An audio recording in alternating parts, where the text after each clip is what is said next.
Hi there, this is Dallas. In this video, I would like to review the Leather Honey Leather Conditioner.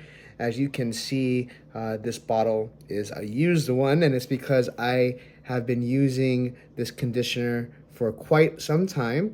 Now, the three things I love specifically about this conditioner is number one, it absolutely does the trick. And so anything that you need, which is leather that needs to be conditioned, whether it be a leather bag, which I've done, I've even used this on leather footwear, and also on leather furniture, it absolutely does the job.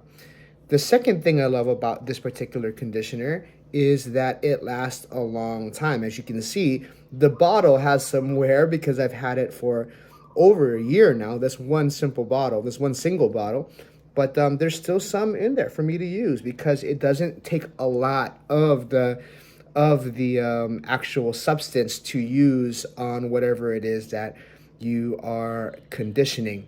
And then the third thing that I love is that it is easy if you get it on your hands or whatever, it's a little sticky, but it's very easy to wash off.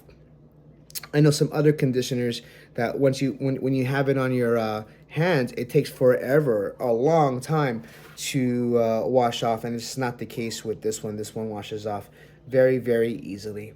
And so this is the Leather Honey Leather Conditioner. Highly recommend.